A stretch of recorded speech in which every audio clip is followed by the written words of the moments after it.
Bahwa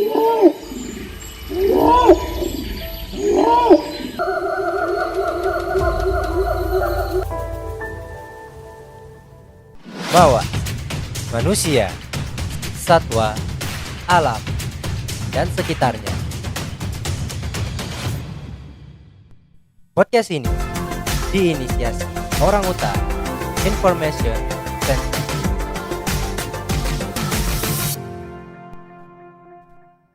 Hai Orangutan Guardians, bersama saya Sela di podcast Mawas, Manusia, Satwa, Alam, dan Sekitarnya. Podcast Mawas kali ini mendatangkan tamu spesial yang ingin berbagi cerita nih dan pengalaman luar biasa seputar Yayasan Orangutan Sumatera Lestari, Orangutan Information Center. Pasti pada penasaran kan? Langsung aja kita sapa, ini dia Panut Hadi Siswoyo. Apa kabar Mas Panut?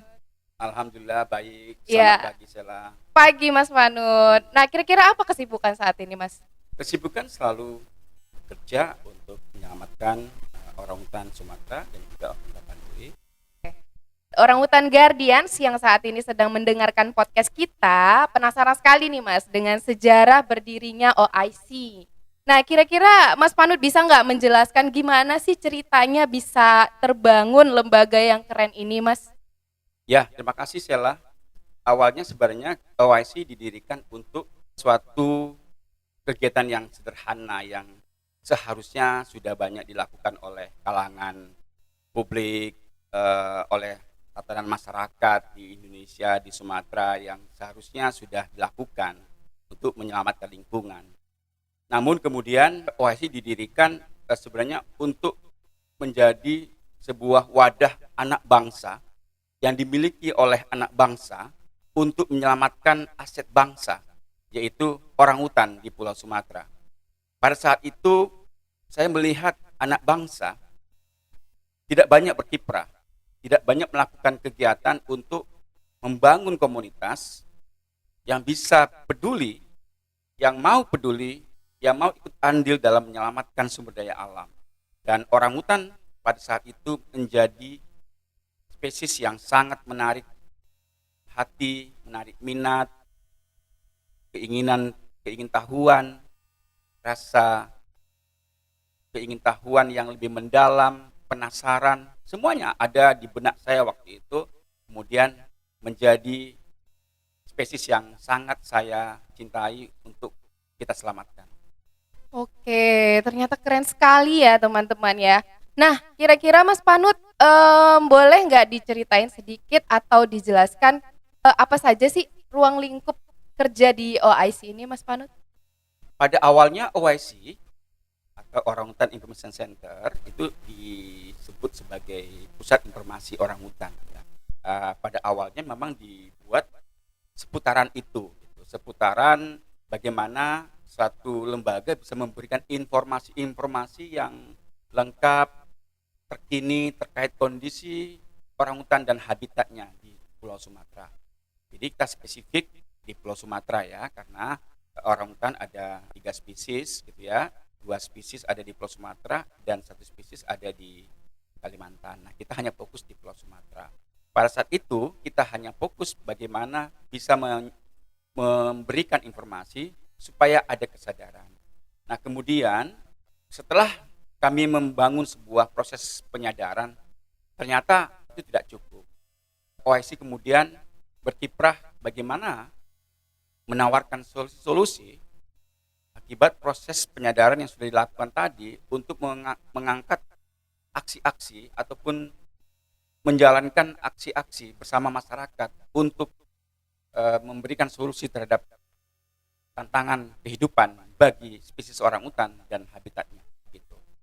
Ada berbagai program seperti pengamanan kawasan hutan sebagai habitat orangutan, program patroli, ada program pemberdayaan masyarakat, bagaimana masyarakat bisa memiliki penghidupan yang baik dan layak sehingga bisa bermandiri dalam penghidupannya sehingga tidak bergantung kepada eksploitasi hutan dan sebagainya. Kemudian ada juga program penanganan konflik antara manusia dan satwa liar, terutama bagaimana membangun komunikasi agar masyarakat bisa menerima kehadiran orangutan di daerah-daerah yang menjadi jangkauan orangutan. Ada program penanganan interaksi antara manusia dan satwa, terutama orangutan. Interaksi ini ada yang interaksi menguntungkan, ada yang dianggap tidak menguntungkan. Inilah yang kemudian terjadi apa yang disebut dengan istilah konflik. Tetapi sekarang OIC atau saya secara pribadi tidak ingin mengembangkan narasi-narasi konflik ya, karena sebenarnya yang terjadi adalah interaksi antara manusia dan satwa, terutama orangutan. Nah, ini yang menjadi program unggulan kami, yaitu bagaimana masyarakat bisa toleransi terhadap adanya interaksi ini sehingga tidak terjadi insiden-insiden yang bisa merugikan kedua belah pihak. Program-program ini dijalankan dengan program pendidikan, pelatihan, dan juga penanganan translokasi ketika orangutan memang harus diselamatkan dari keadaan interaksi yang tidak saling menguntungkan ini. Kemudian program lainnya yaitu restorasi ekosistem.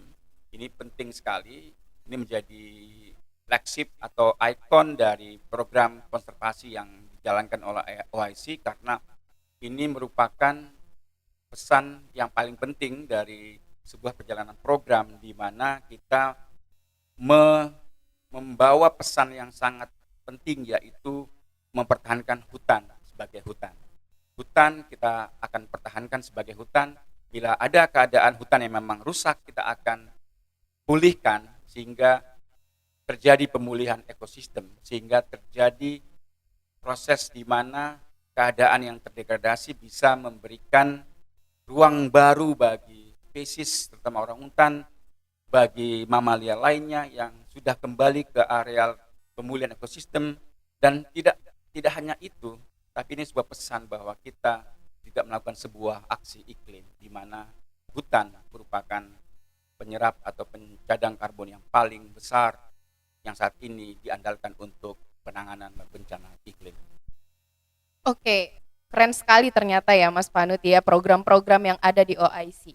Dan pastinya nih Mas Panut, Orangutan Guardians yang lagi dengerin podcast kita nih pasti penasaran nih.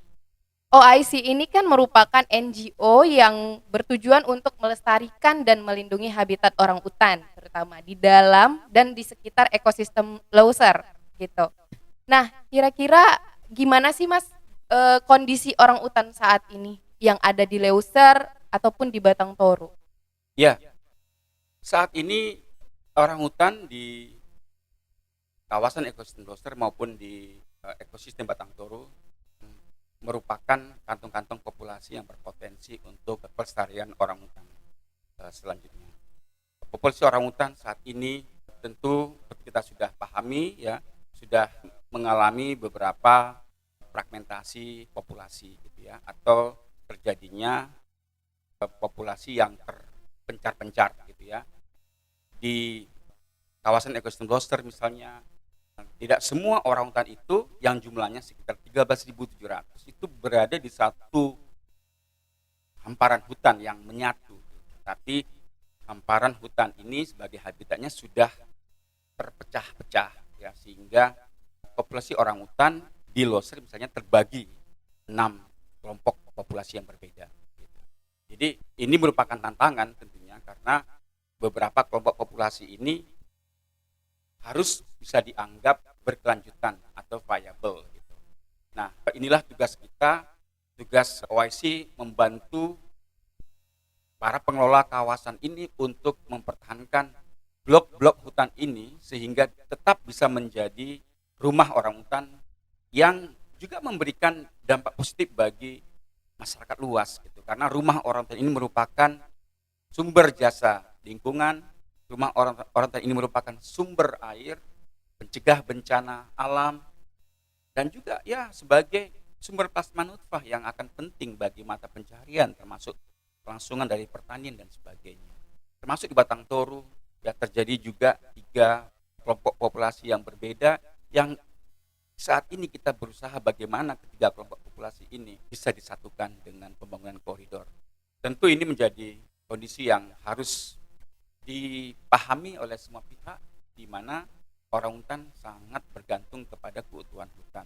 Bila satu kelompok populasi jumlahnya kurang dari 250 individu misalnya, itu dianggap secara sains tidak bisa hidup secara jangka panjang secara kekuatan genetiknya, karena dikhawatirkan ada inbreeding, ada kawin sedarah misalnya dan sebagainya.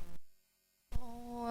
Dan populasi orang utan tuh sekitar 14 ribuan gitu ya Mas ya?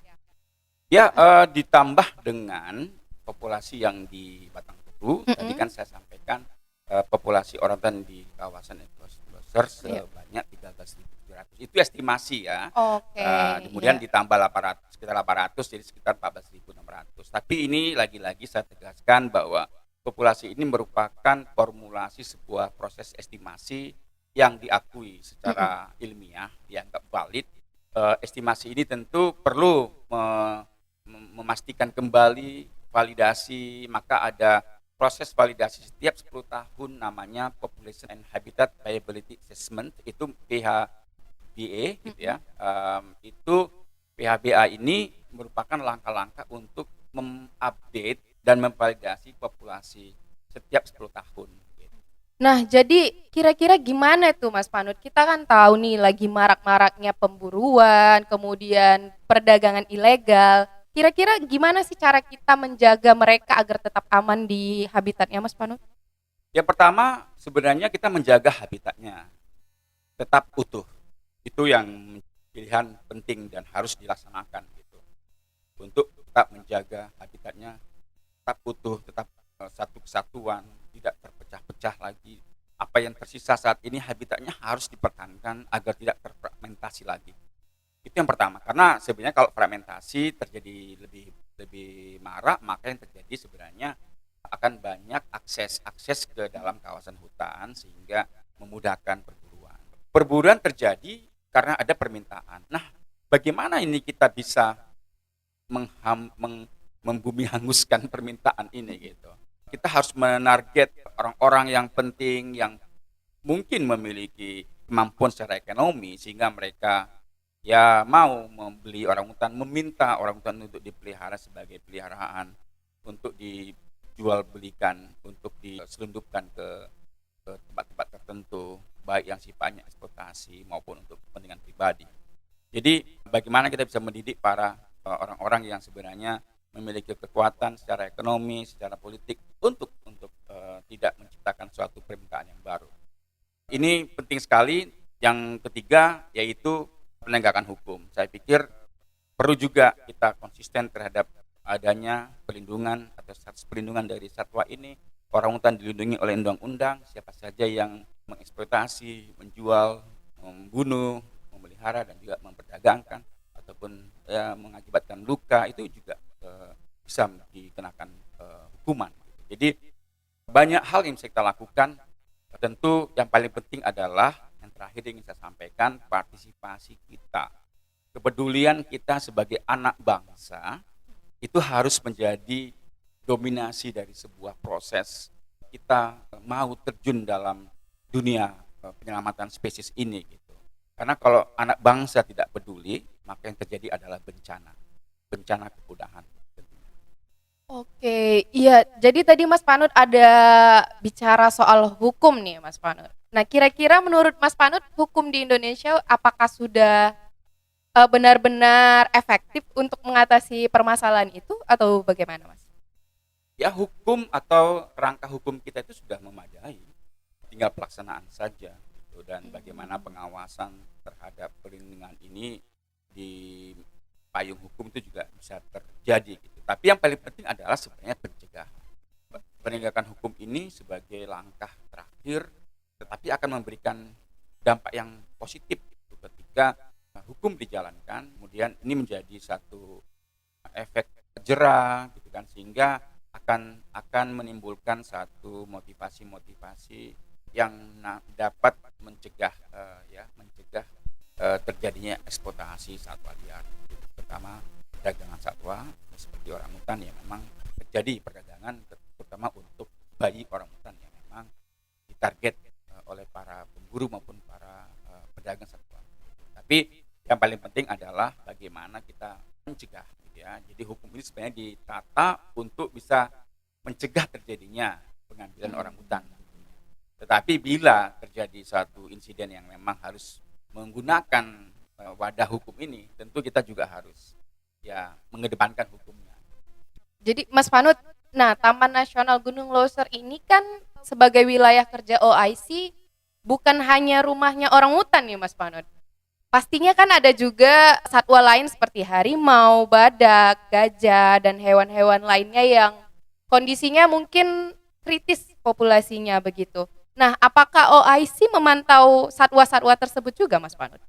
Ya, ingin saya garis bawahi ya bahwa Taman Nasional Gunung Loser bagian dari kawasan ekosistem Loser ya, yang dimana luas TNGL ini sekitar 800.000 hektar.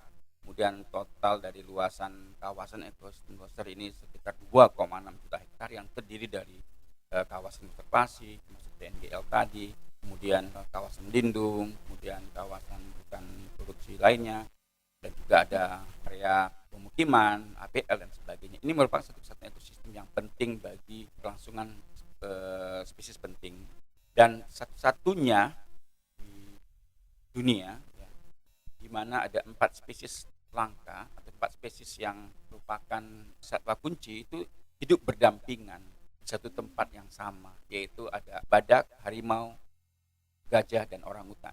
4 spesies kunci ini hidup di kawasan ini secara berdampingan. Ini tidak ada di tempat lain. Jadi ini satu lanskap yang penting untuk masa depan spesies ini, tapi juga termasuk masa depan masyarakat yang hidup di sekitar kawasan ekosistem ini. OIC mendukung pemerintah dalam hal ini KLHK untuk penguatan pengelolaan, perlindungan. Ketika kita melakukan upaya perlindungan orangutan, tentu secara otomatis kita juga melakukan upaya-upaya perlindungan bagi spesies lainnya, masuk ya harimau, badak, dan gajah. Kita ikut juga melindungi habitat satwa ini gitu. Jadi tentu kita juga melakukan monitoring, misalnya ketika kita melakukan survei distribusi orangutan, kita juga mengidentifikasi temuan-temuan biodiversity lainnya, ada vegetasi-vegetasi penting, pohon, dan juga satwa lainnya ditemukan. Itu merupakan satu indikasi ataupun indikator dari suatu ekosistem yang dianggap baik, sehat, dan mumpuni untuk kelangsungan ekosistem maupun kelangsungan spesies yang hidup di dalam ekosistem. Jadi tentu ya menjawab pertanyaan Kak Sela tadi, pastinya ya kita juga ikut andil dalam upaya penyelamatan spesies lainnya, tidak hanya orangutan. Oke, walaupun kita judulnya nih ya Mas Orangutan Information Center, tapi tetap kita dukung untuk perlindungan satwa-satwa yang lain juga, begitu ya? Ketika terjadi adanya interaksi yang tidak menguntungkan antara gajah dan manusia, kita juga ikut membantu pemerintah bagaimana meringankan pengelolaan interaksi yang tidak menguntungkan itu. Kemudian ketika ada interaksi manusia dengan harimau, ya tentu kita juga akan ikut di dalamnya, karena bagaimanapun ketika kita sudah terjun ke dalam dunia konservasi spesies, kita harus siap dengan kondisi-kondisi di mana keadaan-keadaan yang dinamis itu terjadi. Oh, jadi Mas Panut, untuk pekerjaan-pekerjaan keren itu kira-kira ada nggak nih Mas dari tim OIC sendiri pernah ngalamin kendala nggak ketika di lapangan pada saat kita itu memantau atau menjaga kehidupan satwa-satwa yang ada di habitatnya? Pernah ada kendala nggak kira-kira? Ya, kendala itu adalah makanan sehari-hari tim OIC. Jadi tanpa kendala tentu ya satu lancar-lancar aja. Kerjaan kita itu bukan kerjaan yang lancar-lancar. Gitu. Melakukan sebuah pengamatan satwa itu bukan kerjaan gampang. Melakukan sebuah proses mengukur ataupun melakukan assessment terhadap distribusi organ tidak gampang. Kita harus masuk ke dalam kawasan hutan yang sangat alami, sangat masih virgin hutannya. Kita harus bisa memiliki keadaan yang memang memadai fisik kita untuk masuk ke dalam kawasan hutan, mengamankan hutan juga. Itu bukan kerjaan yang gampang, penuh dengan resiko. Sedangkan tanpa gangguan manusia saja sebenarnya kita masuk dalam kawasan hutan itu adalah juga penuh dengan resiko yang harus kita hadapi. Kesiapan tim dalam safety harus kita benar-benar perhatikan, kemudian pengetahuan terhadap topografi hutan dan sebagainya, juga keadaan geografi dari suatu kawasan lanskap tertentu itu menjadi penting sekali. Tentu hambatan ini hambatan yang alami sebenarnya, tapi manusia kitanya sendiri yang tidak sanggup memang melawan alam, sehingga ketika kita di lapangan memantau satwa tentu itu hambatan sendiri dari faktor manusianya gitu. Ketidakmampuan kita mengikuti alam itu adalah hambatan, tapi gimana pun kita harus menjalani semampu kita, tim yang kuat, tim yang tangguh, tim yang memang punya komitmen dan dedikasi yang luar biasa sehingga menghasilkan data-data yang penting. Ini juga menjadi catatan penting gitu ya, bahwa data-data yang ada, yang kalian mungkin baca, yang mungkin kalian lihat di internet ataupun di dokumen, di buku, itu adalah proses yang panjang, yang penuh dengan resiko, di mana teman-teman tim ketika melakukan survei untuk melakukan estimasi populasi itu caranya bukan dengan cara yang gampang duduk manis di meja melihat komputer, tidak gitu. Tapi harus dijalani berhari-hari, berminggu-minggu, bahkan berbulan-bulan. Kira-kira apa nih Mas, satu aja contohnya yang pernah dihadapi ketika saat survei atau sedang masuk ke dalam kawasan hutan, kira-kira apa nih? Pasti orang hutan Guardians penasaran nih dengan kendala-kendala di lapangan itu. Contohnya nih Mas. Ya, perjumpaan dengan harimau Sumatera misalnya. Wow. Itu kan artinya kita juga harus mengamankan diri, Iya. memitigasi resiko gitu. Contoh lain ya ada insiden misalnya tertusuk kayu gitu ya. Oh, oke. Itu artinya kan juga harus memiliki keahlian untuk bagaimana penanganan P3K kan, selamat first aid-nya, menangani kecelakaan yang ringan bagaimana. Kemudian terjadi misalnya logistik yang hancur karena masuk air, karena harus menyeberangi sungai, menaiki bukit, kemudian hujan deras gitu kan, kemudian keadaan basah semuanya dan logistik juga bisa hancur, bisa rusak. Itu juga satu hambatan. Ya, tapi lagi-lagi itu sebenarnya hambatan itu tidak terjadi dari alam, karena alam memang begitu. Kitanya memang yang menghadapi tantangan itu gitu. Iya. Nah, saya penasaran nih Mas, gimana tim pada saat berjumpa langsung dengan harimau Sumatera itu kan sesuatu yang menegangkan ya. Kira-kira gimana penanganannya itu Mas? Ketika berjumpa dengan harimau Sumatera secara langsung ya. Ya, kalau saya sih berpikir ya, pada prinsipnya berjumpa dengan harimau, dengan gajah, dengan orang hutan itu anugerah ya. Iya. Kalau kita diberi kesyukuran ya, diberikan kenikmatan sebenarnya dari Tuhan. Tapi satu sisi jantungan juga ya Mas ya. Tapi saya meyakini bahwa Iya. meskipun harimau Sumatera dianggap satwa yang menakutkan, satwa yang buas, tapi ketika ada perjumpaan di hutan sebenarnya kita sama-sama takut, sama-sama juga ingin menghindari. Ya, jadi harimau Sumatera kadang kalau ketemu dengan tim ya juga sebenarnya menghindar gitu kan, karena di hutan sebenarnya dalam keadaan yang memang baik, hutan dalam keadaan sehat, secara ekosistem sebenarnya harimau tidak kekurangan pakan. Jadi mungkin karena terjadi beberapa situasi di mana harimau bisa keluar dari hutan masuk kampung makan ternak, itu mungkin ada sesuatu yang Terjadi terjadi ya. di dalam kawasan hutan. Apakah memang rantai makannya terganggu gitu kan? Karena kan kita tahu bahwa harimau Sumatera adalah satwa predator tertinggi gitu kan, di kawasan hutan. Jadi ketika satu aja ada yang diambil dari rantai makanan, itu akan menjadi gangguan terhadap populasi ini, terhadap kebutuhan pakan misalnya. Ya, satu aja babi hutan diburu banyak-banyak, ya tentu akan terjadi gangguan terhadap makanan. Jadi sebenarnya anugerah, bahkan tim juga pernah menemui gajah liar gitu ya. Kelompok gajah liar ya, tapi ya itu tadi bahwa pada prinsipnya kita sama-sama spesies dalam satu ekosistem merasakan satu interaksi yang sebenarnya bisa dilakukan gitu.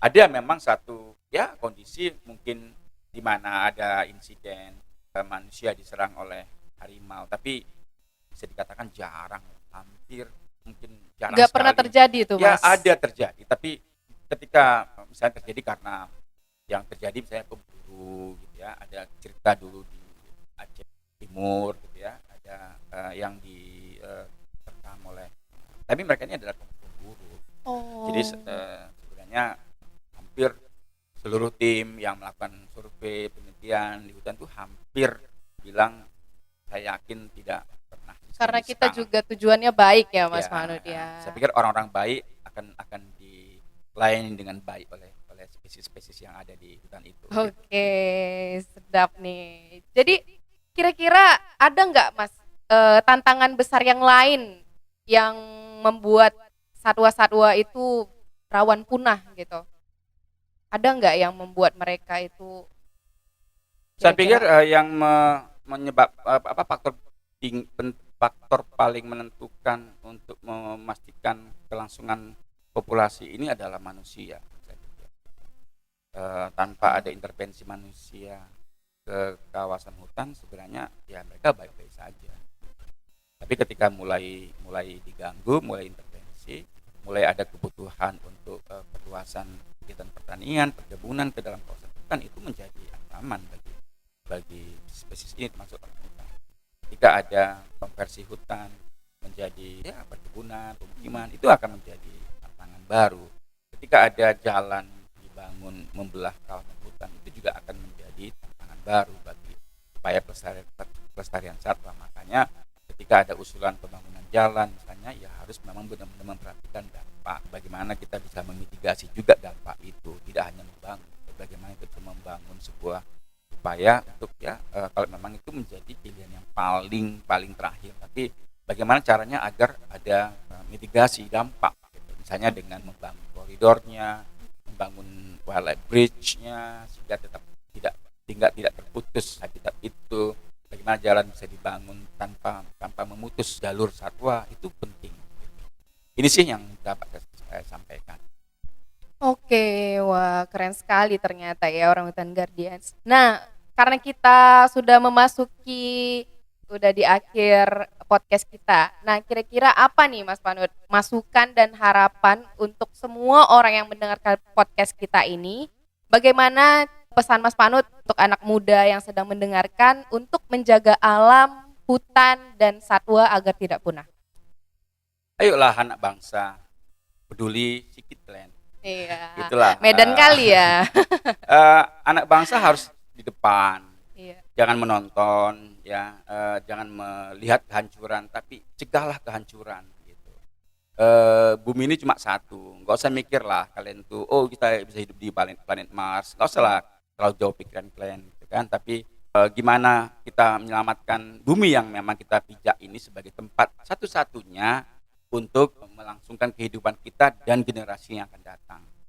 Kita harus mikir, kita pakai tempat ini gimana generasi berikutnya gitu. Apakah layak menjadi tempat mereka hidup, termasuk spesies yang ada di dalam kawasan hutan. Apakah kita akan meninggalkan hutan dengan keadaan yang tidak layak sehingga akhirnya menimbulkan bencana bagi spesies dan juga bencana bagi kemanusiaan gitu.